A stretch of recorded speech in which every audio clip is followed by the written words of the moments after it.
Bismillahirrahmanirrahim.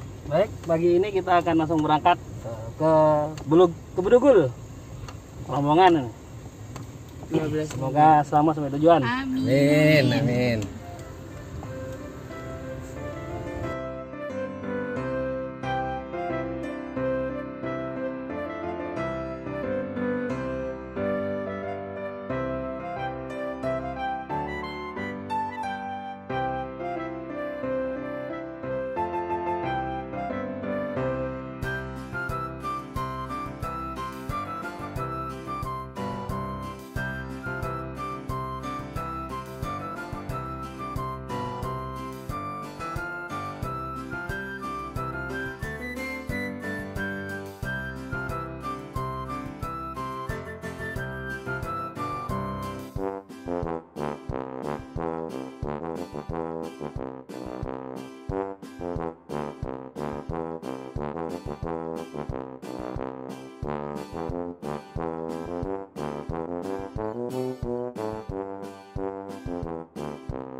Belum masih telat ya? Masuk. Kenapa sini ya? Ternyata youtubernya di sini. Assalamualaikum, ya kami datang. Assalamualaikum.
Bismillahirrahmanirrahim. Assalamualaikum warahmatullahi wabarakatuh.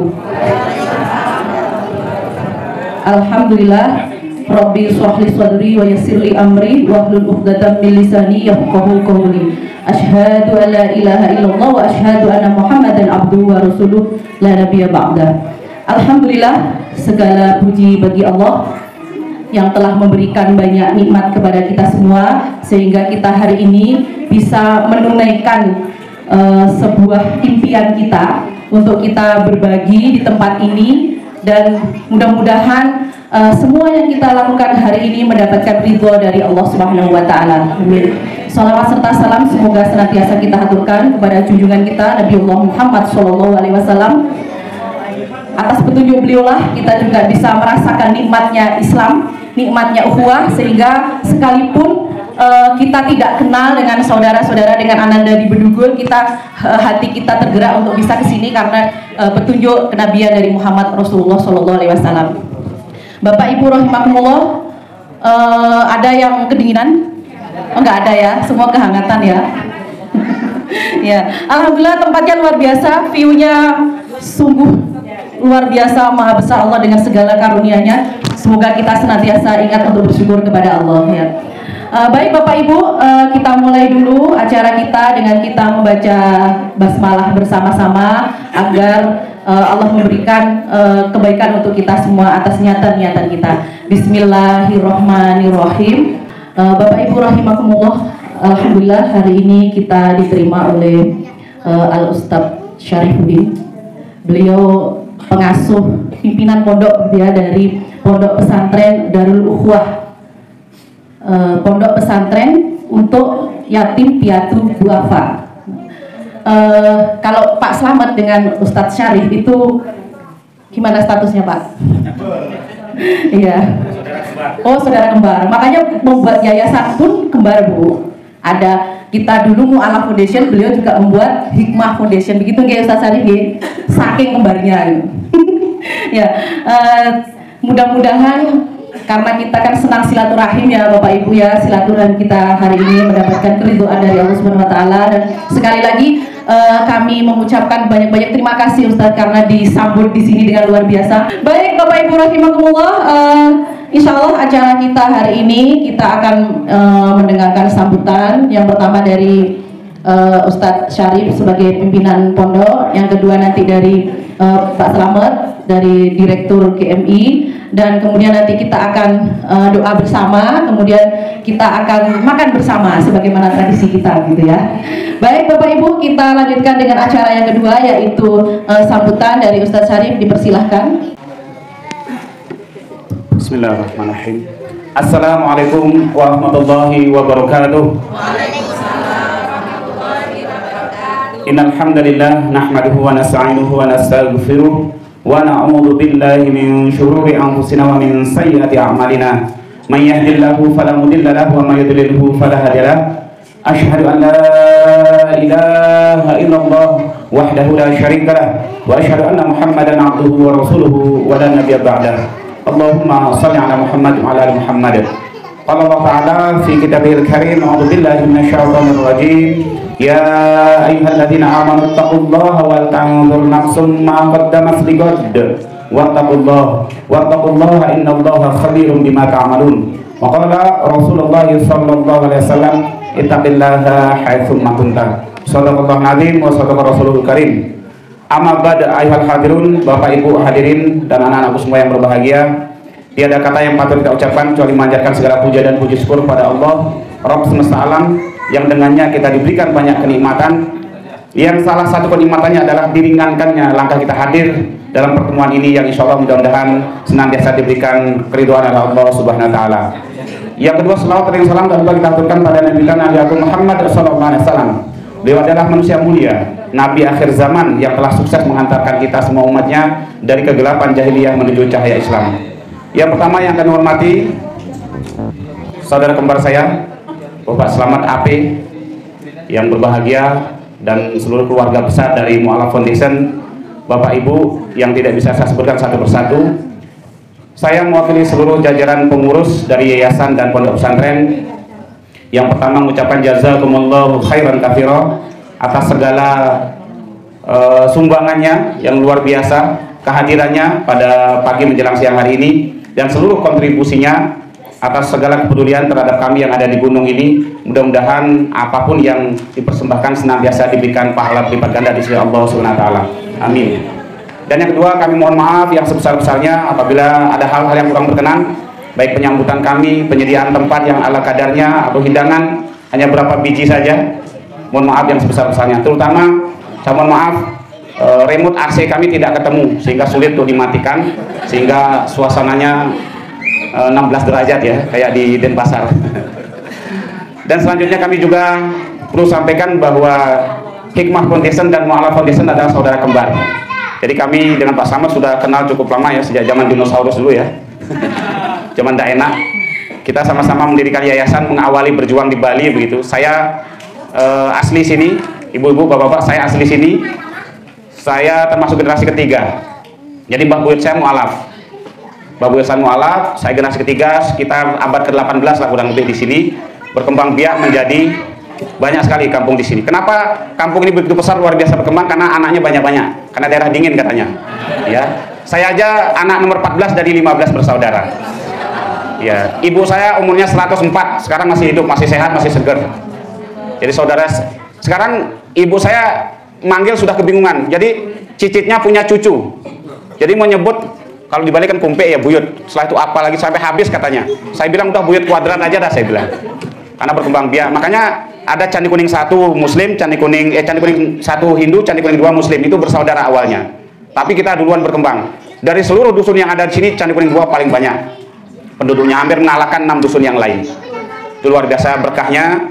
Bahkan luar biasa ya perkembangan dakwah di Bali ini, terutama daerah-daerah kampung Muslim ini. Tentunya kami yang ada di gunung, di desa begini butuh support dan dukungan dari seluruh saudara-saudara saya yang ada di kota terutama. Saya sama Pak Slamet kembar, ya, kembar lahir dalam dakwah ini, cuman beda nasib. Beliau jadi pejabat di kota, saya di desa jadi petani, kira-kira begitu. Makanya saya sering nyindir kok kalau udah sukses lupa sama bedugul gitu. Jadi harus sering saya undang gitu. Jadi makanya salah itu yang sudah direncanakan cukup lama memang tertunda-tertunda. Alhamdulillah Allah takdirkan hari ini kita bisa hadir, mudah-mudahan keberkahan senantiasa meliputi kita semuanya. Amin ya rabbal alamin. Saya merantau ke Jawa cukup lama, di Magelang saya 12 tahun, terus pulang setelah sakti saya pulang Pak. Ketemu Pak Slamet, ketemu kesaktian. Nah, saya merintis lembaga dari tahun 2001. 2007 saya membangun pondok pesantren yang ada di bawah. Bapak Ibu mungkin lihat ya, yang lantai 3 itu untuk SD SMP. Yang ini SMA. Jadi seluruh anak-anak yang nyantri di tempat saya ini dari SD SMP sampai S1 gratis, tidak ada yang bayar. Spesial untuk anak yatim dan duafa. Yang sudah lulus banyak. Bahkan santri kita yang sekarang jadi ustadz yang di bawah itu lulusan LIPIA, LC, dia juara 2 tingkat internasional. Lulusan terbaik. Sampai dapat hadiah umroh dan haji dari pemerintah Saudi. Dan banyak lagi prestasi dari pesantren kita, sudah sering juara nasional di juara karya ilmiah tingkat nasional sudah sering, tapi tidak pernah mendapat penghargaan dari manapun, pemerintah, abai dan sebagainya. Karena satu-satunya lembaga swasta di desa begitu yang menang tingkat nasional sudah sangat sering pesantren kami, cuma tidak pernah ada gaungnya karena tidak ada media yang blow up dan sebagainya. Tapi bukan itu tujuan kita. Kita ingin mendidik anak-anak kita bagaimana memiliki kapasitas yang bisa mengikuti zaman. Mohon maaf kalau ada ibu-ibu dan bapak guru di sini, saya mohon maaf, saya termasuk orang yang di dunia pendidikan cukup lama. Kurikulum pendidikan kita di Indonesia sekarang sudah tidak kompatibel lagi dengan kebutuhan zaman.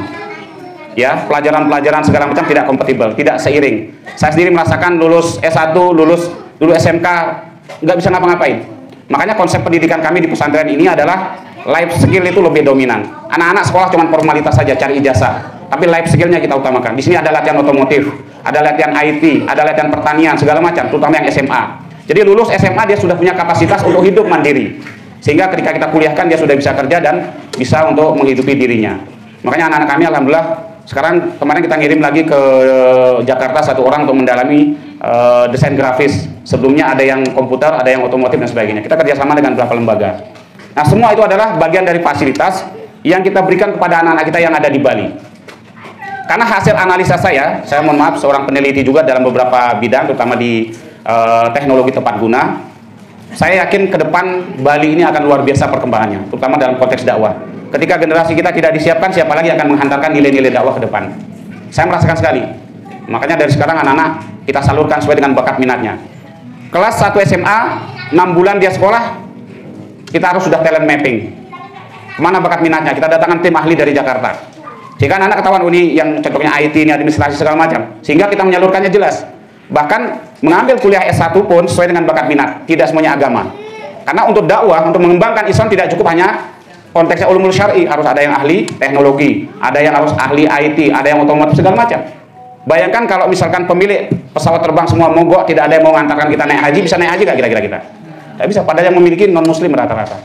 Islam terpuruk karena parsial dalam memahami Islam ini.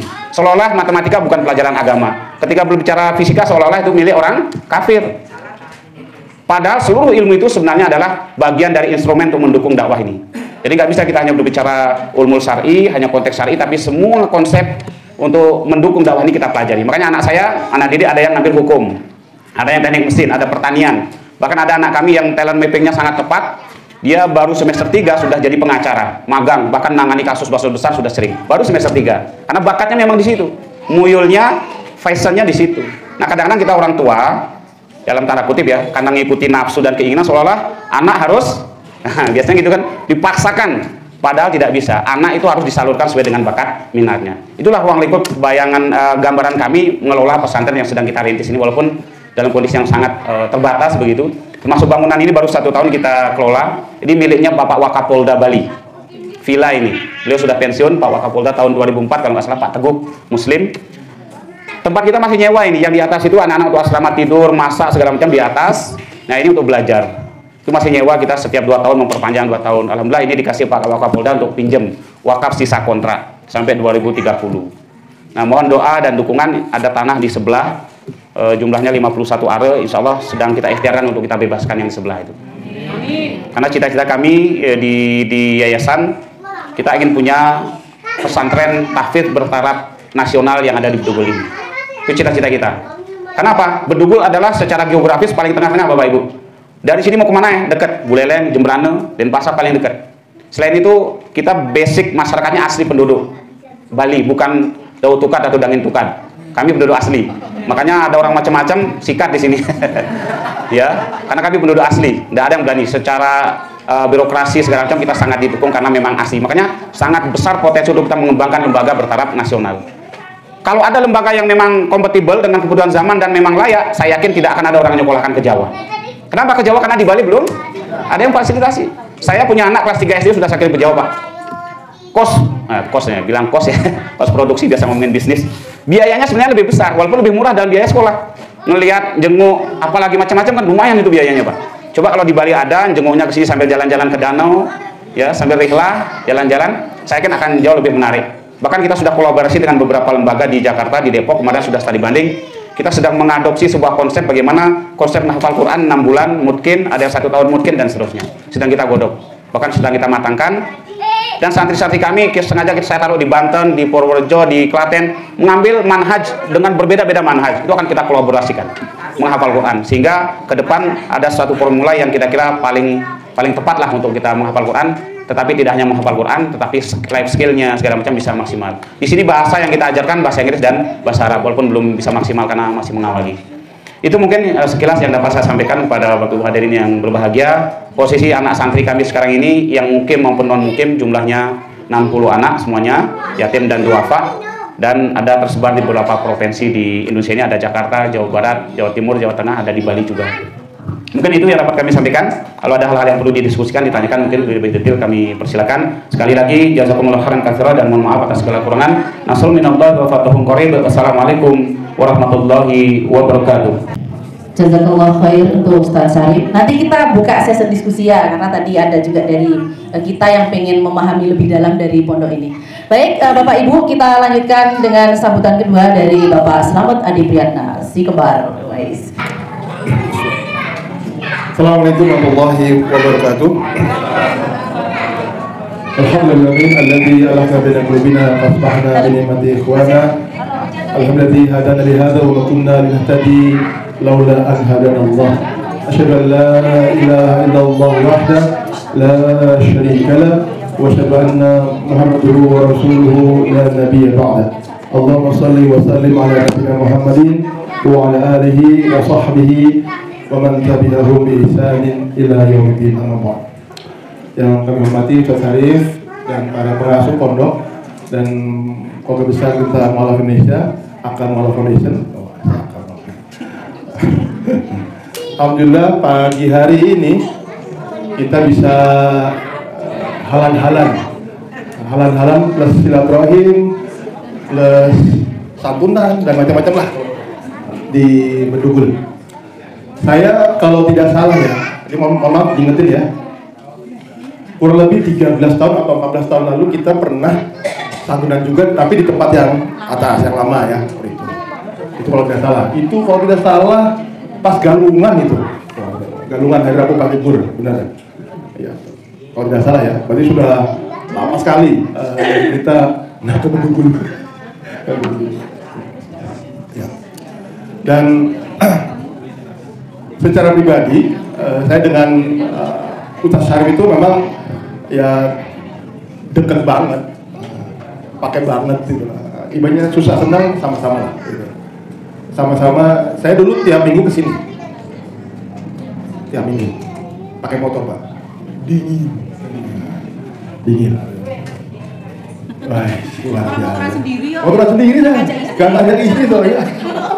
Makanya sih jadi goro. Oh, jadi dulu karena dulu saya dulu punya binaan di sini. Jadi saya punya mat'u di sini. Saya mau hobinya, saya ustadznya. Jadi memang saya dapat amanah setiap minggu di sini. Sampai alhamdulillah Pak Syarif sudah bisa eksis, sudah bisa anggaplah dengan binanya lainnya sudah bisa. Nah, saya melepas lah. Karena sudah biar putra daerah yang menangani itu dulu. Yang kedua, saya sering juga dulu di pondok yang atas ya Pak Syarif, di Masjid Ar-Rahmah. Itu pasti tiap tahun atau tiap bulan mabit di sana. Mabit itu bermalam ya, malam. Selalu ada acara di sana tiap bulan atau tiap tahun, pokoknya sering kan. Dan biasanya itu tengah malam naik ke gunung. Ya benar ya? Naik makam keramat. Itu saya selalu. Waktu itu kan saya megang mahasiswa ya, waktu itu sama beberapa pekerja yang kebetulan jadi binaan saya. Jadi saya tiap bulan tuh pasti ngajak mereka ke sini untuk pemantapan, untuk pendalaman, dan selalu tengah malam itu kita naik gunung. Bukan nyari maksud Pak, ngapain juga. Kita pernah naik gunung Pak, kita dulu, di siapa orang tengah malam itu? Kita sholat malam, dia di situ berzikir. Tapi spesial, sampai turun subuh lah. Artinya Bedugul ini banyak kenangan saya di sini.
Bismillahirrahmanirrahim. Assalamualaikum warahmatullahi wabarakatuh. Bersama ini kami mengabarkan kepada seluruh kaum muslimin dimanapun berada. Kami berada di wilayah Bedugul, di daerah wisata Ulun Danau Beratan. Kami mengelola lembaga pondok pesantren Tahfidz Al-Quran Darul Ukhuwah, di mana anak-anak yang kami kelola adalah anak-anak yang yatim piatu dan duafa, sehingga mereka bisa menerima fasilitas pendidikan mulai dari SD, SMP, sampai S1. Untuk menyukseskan seluruh program kami, dukung kami, sehingga dengan dukungan dan support seluruh kaum muslimin, seluruh program-program kami bisa berjalan dengan baik, dan amal jariah Bapak Ibu sekalian bisa juga berjalan dengan baik. Sekian, terima kasih. Assalamualaikum warahmatullahi wabarakatuh.